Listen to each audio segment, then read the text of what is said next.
प्यारे दोस्तों, बहुत बहुत स्वागत है आपका अपने चैनल यूजीसी नेट साइंस दर्पण में।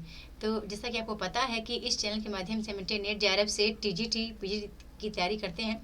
प्यारे मित्रों, आज की क्लास में हमने कुछ इंपॉर्टेंट क्वेश्चन लिए हैं। और दरअसल मैं कुछ नहीं पीडीएफ का एडिटिंग कर रही थी, क्योंकि जो हमारा नया कोर्स न्यू कोर्स हमने अभी लॉन्च किया है, यानी कि हमारा नया कोर्स जो अभी दिसंबर बैच का शुरू हुआ है, जुलाई से। तो मैं चाहती हूँ कि उसको मैं कंप्यूटर स्क्रीन पर आपको पढ़ाऊँ, और जो पीडीएफ वगैरह वो केवल स्क्रीन पर ही दिखे, कंप्यूटर स्क्रीन पर दिखे, ठीक है। तो मैं कुछ ऐसे एडिटिंग कर रही थी, तो मैंने कहा क्यों ना एक क्लास आपके लिए उपलब्ध कराया जाए, है ना, इसकी वीडियो की क्वालिटी वगैरह देखने के लिए। तो चलते हैं, क्लास को स्टार्ट करते हैं। पहला प्रश्न आता है कि 7-8 वर्षों की संचित धनराशि सामने लगी हुई थी, पर ऐसी निर्दिष्ट सरणियों की उद्भावना नहीं बनी हुई थी जिसके अनुसार सुगमता से इस प्रभुत सामग्री का वर्गीकरण होता। भिन्न भिन्न शाखाओं के हजारों कवियों की केवल कालक्रम से गुथी उपयुक्त वृत्तमालाएं साहित्य के इतिहास के अध्ययन में कहाँ तक सहायता पहुंचा सकती थी। सारे रचनाकाल को केवल आदि, मध्य, पूर्व, उत्तर इत्यादि खंडों में आंख मूंद कर बांट देना, यह भी न देखना कि खंड के भीतर क्या आता है क्या नहीं आता, किसी वृत्त संग्रह को इतिहास नहीं बना सकता, ठीक है। साहित्य इतिहास लेखन के संबंध में उपयुक्त कथन किस आलोचक का है, तो आचार्य शुक्ल का है। आप मुझे बताइएगा कि आचार्य शुक्ल ने यह कथन किसके लिए कहा है, ठीक है। यह कथन उन्होंने किसके लिए, मतलब किस साहित्य इतिहास ग्रंथ के संदर्भ में कहा है, तो आपको कमेंट करके बताना है। अगला प्रश्न आता है कि निम्नलिखित में से किस उपन्यास में लाला मदन मोहन के दीवान खाने का वर्णन है, तो सभी जानते हैं यहाँ पर हमारा परीक्षा गुरु करेक्ट आंसर है, क्योंकि इन्हीं का लाला मदन मोहन का जिक्र परीक्षा गुरु के अंतर्गत हुआ है, जो कि हमारे पाठ्यक्रम में भी लगा हुआ है। अगला प्रश्न आता है यहाँ पर, आपको देखो ये वाले प्रश्न करने का बहुत सरल तरीका है, ठीक है, क्योंकि ऐसे प्रश्न आएंगे तो आप बहुत अच्छा कर पाएंगे। आपको पता है रम्य कल्पना, मूल सिद्धांत, परंपरा की अवधारणा, उत्तर आधुनिकतावाद, ठीक है। नीचे 4 ऑप्शन दिए गए हैं, तो ऑप्शन को हम भी देख लेते हैं, ठीक है। हम ऑप्शन को भी साथ में रख लेते हैं, पर ये वही ऑप्शन तो वैसे ही दिखेगा, ठीक है, इस तरह दिखेगा। हम जानते हैं कि जो रम्य कल्पना या फिर ललित कल्पना है, तो वो सैमुअल टेलर कॉलरिज है, ठीक है। एक हमारा 3 नंबर पे जाएगा। आपको मूल सिद्धांत पता है, आइए रिचर्ड पर जाएगा, ठीक है। परंपरा की अवधारणा इलेट पर जाएगा, और हमारा उत्तराधुनिकता पर रोलाबाद।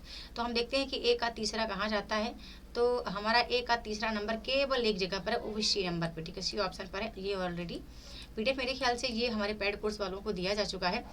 अगला प्रश्न आता है कि निम्नलिखित में से कौन सा शब्द फारसी का नहीं है, तो दाग शब्द जो है फारसी का नहीं है, ओ माफ कीजिएगा, फारसी का है, ठीक है। कौन सा शब्द फारसी का है, तो दाग शब्द फारसी का है।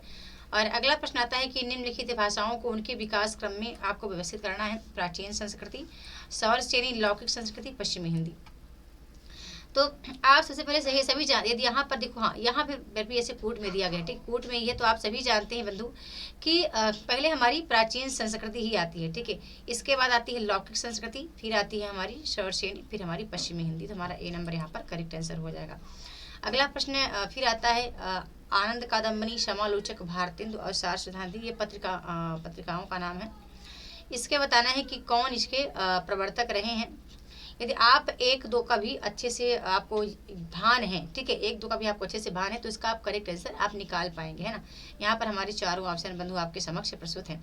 यदि आप लगाएं कि आनंद कादम्बनी कहाँ जाता है, समालोचक को आप देख रहे हैं कि गुलेरी जी, ठीक है। बी का देखो चौथा नंबर कहाँ जाता है, ठीक है, बी का चौथा नंबर अब कहाँ कहाँ जाता है ना। तो यदि बी का चौथा नंबर आप देख पाएंगे तो आप इसका राइट आंसर निकाल पाएंगे, ठीक है। जैसे कि आप देख रहे हैं कि भारतेंदु पत्रिका के राधाचरण गोस्वामी ने भारतेंदु नाम से पत्रिका का संपादन किया था, तो सी का दूसरा नंबर पे। तो आप देखें कि बी का चौथा, सी का दूसरा नंबर पे यहाँ पे कहीं दिख नहीं रहा, बी का चौथा और सी का ये देखो ये 3 नंबर है ना, तो मेरे ख्याल से हाँ सी नंबर हमारा करेक्ट आंसर होना चाहिए, ठीक है। देखो ये 3 नंबर पे मिल गया हमें, बी का चौथा और सी का दूसरा। बाकी आपको पता है ए का तीसरा, और आनंद कादम्बनी जो है जाता है कहाँ पर, आनंद प्रेम खंड से इसका संबंध है। और फिर इसके बाद हमारा सार सुधानिधि सदानंद से इसका संबंध है। तो ये वाले प्रश्न काफ़ी ईजी हैं, यदि आप 1-2 भी लगा पाते हैं तो आप अच्छा कर पाएंगे। गिरिराज किशोर द्वारा रचित उपन्यास कौन सा यहाँ पर नहीं है, कौन सा है बताना है। तो आपको पता है जुगलबंदी गिरिराज किशोर का है, ठीक है। तो अब यहाँ भी आपको कट करना पड़ेगा, ठीक है, यहाँ भी आपको कट करना सीखना पड़ेगा। अब यार चारों ऑप्शन तो दिखे, चलो उत्तर भी दिख रहा, कोई भी आप, लेकिन आपको परीक्षा में से करना है कि आपको पता है कि यहाँ पर गिरिराज किशोर का उपन्यास है कौन सा है। तो यहाँ पर बी नंबर, ए नंबर जुगलबंदी और सी लोग, ये दोनों ही गिरिराज किशोर के हैं। और आप कट करना अवश्य सीखिएगा। जैसे कि डी नंबर यहाँ पर है तो ये भी आपने कट कर दिया, ठीक है। यहाँ भी डी है तो ये भी आपने कट कर दिया। तो जो बिल्कुल नहीं है तो उसको सबसे पहले आप कट कीजिएगा परीक्षा में, और ये तरीका काफ़ी अच्छा काम आएगा आपका, ठीक है। बिंबवाद का संबंध किससे है, तो एजरा पाउंड से है। बी नंबर करेक्ट आंसर है। एजरा पाउंड अमेरिकी विद्वान है, पाश्चात्य विद्वान है। अगला है मार्क्सवादी समीक्षकों की निम्नलिखित रचनाओं का प्रकाशन वर्ष आपको बताना है। प्रकाशन वर्ष की दृष्टि से सही अनुक्रम आपको बताना है, क्या होगा। रामविलास शर्मा, भारतीय युग, हिंदी भाषा की परंपरा का विकास, हिंदी भाषा की विकास परंपरा, रांगे राघव, प्रगतिशील साहित्य के मानदंड, मुक्तिबोध, कामायनी, एक पुनर्विचार है ना। कई बार एग्जाम ये इतने इंपॉर्टेंट है, आपको बताऊं कई बार एग्जाम में बंधु ये रिपीट हुए प्रश्न है, ठीक है। बहुत शिव कुमार मिश्र का मार्क्सवादी साहित्य चिंतन, इतिहास तथा सिद्धांत, ठीक है। तो शिव कुमार मिश्र यहाँ से ऐसे डैश लगेगा, और मार्क्सवादी साहित्य चिंतन, इतिहास तथा सिद्धांत, इनका ही हमारा यहाँ पर निकल कर आता है। तो सबसे पहले आप देखें कि पहले कौन ऑप्शन है। यदि आपने पहले को पकड़ लिया, ठीक है, तो आप इसका सही कर पाएंगे, ठीक है। यदि आप पहले को पकड़ लेते हैं तो आप इसके का सभी आंसर को आप सही कर पाएंगे, ठीक है। तो यहाँ पर बंधु हमारा डी नंबर करेक्ट आंसर निकल कर आता है। BCDA हमारा करेक्ट उत्तर निकल कर आ रहा है। और जब आगे चलते हैं तो हमारा प्रश्न आता है कि ठीक है, ये सभी से बन जाएगा कि नाटकीय द्वंद्व का चित्रण किस में देखने को मिलता है। जयशंकर प्रसाद का कौन सा नाटक है जो मनोविकार से संबंधित है, तो वो कामना नाटक है। अगला प्रश्न आता है कि निम्नलिखित में से कौन से अग्जेय के काव्य हैं, ठीक है। तो अब ये भी आप एक दो भी आपने सही किए हैं, ठीक है। एक भी आपको पता है करेक्ट आंसर, तो आप कर पाएंगे, क्योंकि आपको पता है भग्नदूत किसका है, अग्जेय जी का। आपको पता है आत्महत्या के विरुद्ध इनका नहीं है, और चिंता भी इनका, हाँ, भग्नदूत और आत्मा की, हाँ, चिंता और भग्नदूत इनके अग्जेय जी के काव्य हैं, ठीक है। और जबकि आत्मा की आंखें, हारे को हरिनाम, ये मेरे ख्याल से दिनकर की रचनाएं हैं, ठीक है। आत्महत्या के विरुद्ध ये मेरे ख्याल से सर्वेश्वर सक्सेना का या कोई प्रगतिवादी लेखक हैं या प्रयोगवादी करके, उन्हीं का एक की रचना है आत्महत्या के विरुद्ध, ठीक है। तो यहाँ पर हमारा बी नंबर, ए और डी हमारा करेक्ट आंसर निकल कर आ रहा है। आगे चलते हैं तो प्रश्न बनता है कि महिला आंचल के पात्र नहीं हैं, ठीक है। प्रशांत और कालीचरण महिला आंचल के हैं, और कमली, सुमृत दास, हरि गौरी और सिंह और मंगला देवी। तो श्रीधर और सरस्वती जो है वो इसके पात्र नहीं हैं। आपको पता है कि सरस्वती जो है वो पात्र हैं किसकी, मेरे ख्याल से सरस्वती जो पात्र हैं वो शेखर एक जीवनी के पात्र हैं, ठीक है।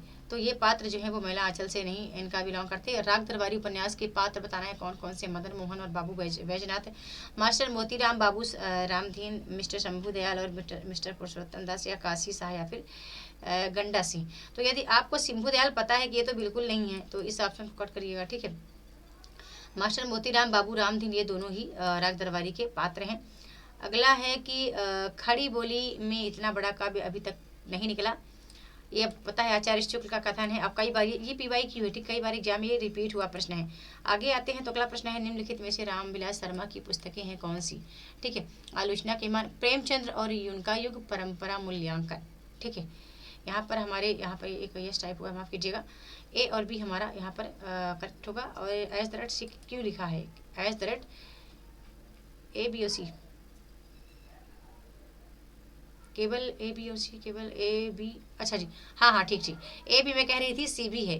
अच्छा जी, AB मैंने आलोचना के मान और प्रेमचंद उनके परंपरा का मूल्यांकन, ठीक है। हाँ, माफ कीजिएगा, AB और C यहाँ पर तीनों ही हमारा करेक्ट आंसर होगा, ठीक है। ए नंबर हमारा करेक्ट आंसर होगा। और आगे क्या भूलूं क्या याद करूं, आपको पता है हरवंश राय बच्चन की आत्मकथा की श्रृंखला का ये पहला भाग है। आगे है इतिहास के गड़े मुर्दे उखाड़ने का काम इस युग के साहित्य में वांछनीय नहीं है। अपने इस किस नाटक की भूमिका में लक्ष्मी नारायण लाल मिश्र ने जयशंकर प्रसाद के ऐतिहासिक संस्कृत नाटकों की प्रतिक्रिया में यह बात कही है। तो बंधु यहाँ पर जो करेक्ट आंसर हमारा निकल का था वो सन्यासी नाटक होगा। और अगला प्रश्न है कि निम्नलिखित कवियों को उनके जन्म समय के अनुसार व्यवस्थित करना है। मतीराम, बिहारी, देव, जसवंत सिंह। तो यहाँ भी आप कर यहाँ पे टाइप मिस्टेक हुआ, जे हो गया है यहाँ। तो यहाँ भी आप इसको करेक्ट आंसर निकाल पाएंगे यदि आपको एक दो का भी आपको सही से पता है, ठीक है। आपको पता है कि सबसे पहले कौन आते हैं, हमारे बिहारी देव आते हैं, ठीक है। बिहारी देव हमारे पहले आते हैं। और यहाँ पर हमारा देखो बिहारी को मैंने ले लिया पहले ही, तो हमारा बी नंबर आप देखिएगा पहले आता है। और आपको पता है कि हाँ, ठीक है, मतीराम बिहारी देव जसवंत सिंह। ठीक है, तो यहाँ पर देखिएगा BADC हमारा करेक्ट आंसर है। यदि आप एक दो को पकड़ लेंगे ना तो भी इसको आप कर पाएंगे। यहाँ पर देखो, बिहारी 1595, मतीराम 1617, जसवंत सिंह 1629 और देव 1673। अगला है प्रथम विश्व युद्ध की पृष्ठभूमि पर रचित कहानी कौन सी है? तो सभी जानते हैं, उसने कहा था। अगला है कि अरे भाई बड़ा इंपॉर्टेंट क्वेश्चन है, कई बार एग्जाम में रिपीट हुआ, ठीक, कई बार ये एग्जाम में आ चुका है और न्यू सिलेबस के अकॉर्डिंग ये प्रश्न आता ही आता है। ठीक है, तो यहाँ पर आपके प्रश्न दिख रहे हैं, सॉन्ग, नौटंकी, माच, नाचा, है ना। जानते हैं कि जो सॉन्ग है वो कहाँ, हरियाणा का लोक नृत्य है। ठीक है, और आगे आप देखते हैं नौटंकी का उत्तर प्रदेश से, और माच जो है वो माच कहाँ का है? तो आपको पता है माच जो है वो यहाँ पर हमारा आता है मालवा से, और नाचा छत्तीसगढ़ से। ठीक है, तो हमारे यहाँ पर करेक्ट आंसर दिख रहा है हरियाणा उत्तर प्रदेश, हरियाणा सॉन्ग हरियाणा, नौटंकी उत्तर प्रदेश, माच मालवा मध्य प्रदेश से, और नाचा यहाँ से। तो ये हमारी हो गई कुछ 20 क्वेश्चन, और बस ये एक छोटा सा मतलब दिखाना था ऐसे ही कि देखती हूँ कैसा करके आता है इसको। अब बाकी इकाई 1 से लेकर के मैंने ये प्रयास किया है कि इकाई 1 से लेकर के इकाई 10 तक की केवल आपको 10 PDF ही दिए जाएंगे। टोटल इकाई 1 का PDF एक PDF में, इकाई 2 पूरा एक PDF में, इकाई 3 पूरा एक PDF में, इकाई 4 एक PDF में, ऐसा करके। ठीक है, तो ताकि आपको PDF निकलवाने में दिक्कत ना हो और आपको पढ़ने में आसानी हो। जिस तरह मैंने अपने PDF को रखा है, पूरा इकाई 1 पूरा एक साथ मर्ज करके इकाई 2 एक कर, ताकि वैसा भी आपको भी करने में आसानी हो। तो ये मेरा जो तरीका है वो आपको कैसे लगा कमेंट करके अवश्य बताएं, और वीडियो पसंद आए तो लाइक शेयर सब्सक्राइब अवश्य करें। और हाँ, जो लोग नए जुड़ना चाहते हैं कोर्स में वो जुड़ सकते हैं उनकी स्वेच्छा पर। तो बहुत बहुत धन्यवाद।